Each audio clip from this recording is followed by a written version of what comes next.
What's up, guys? Brian back to do a Walking Dead picture analysis of Norman Reedus' picture he posted yesterday, 8/13, on Facebook, Instagram, a couple other places.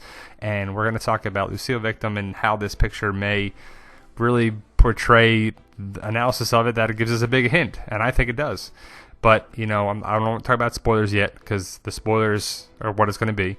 So if you do not want to know, stop watching now. Spoilers ahead, because we're going to talk about the victim, what we think it is, what we kind of know it is, kind of think it is, predict it is, whatever you want to call it. Lucille victim, potential spoilers ahead. Stop watching if you don't want to know. Spoilers ahead now. All right, so Norman Reedus put this picture on Facebook, Instagram, 8/13/16, which is yesterday. Today's 8/14/2016, and he said it was season 6, episode 16, but Rick did not have blood on his face like that in that episode, and we'll show you. Norman Reedus has a big old wound on his neck and everything there too. So I think it's from season 7, episode 1. We think the victims are Abe and Glenn, Glenn and Abe. Don't know the order, doesn't really matter. They're both going to die, and it's going to suck.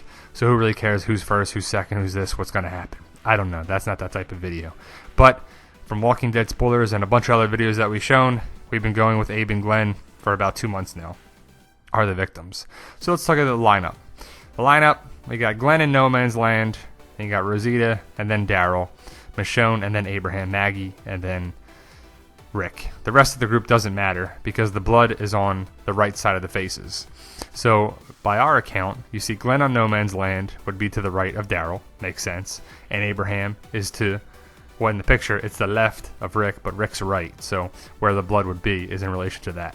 So the blood on Rick's face is kind of a giveaway that it was probably from season 7, episode 1, and Daryl's wound looks terrible. So I don't know if there was a fight, altercation, whatever made it worse, the bloodshot or whatever, or the gunshot from the blood, I don't know. But see Rick's face? There's no blood there. He's not touched at any part of that episode. See? Go back to that. Norman's wound on the right is pretty bad. I don't really see it being that bad in there. We got a picture of that. But so no blood on Rick. Has to be to the right of him. Who's Abraham? So it would be just blood splatter from Abraham's head bashing in. Daryl's neck doesn't look that bad in there. It's kind of far away, but it doesn't really look that bad. So let's see. If you pull out Abraham, he gets smacked with the bat. Rick might try to move away with his hand a little bit or something, but blood splatter would get on him if his head explodes. The same thing with Glenn on Daryl's neck. So I think it just makes sense that Glenn and Abraham are the victims. We've been saying that for a while, but does the picture prove it from here? What do you gather from this? Maybe nothing, maybe whatever, but it's just analysis of it. It's a fun little thing to do. Season 7, is it from that or not? We'll never truly know because they'll never tell us the truth about it, but there you go, guys. Like, share, subscribe, post your comments below. We're going with Abe and Glenn for the victims, and this picture kind of shows it. Thanks, guys.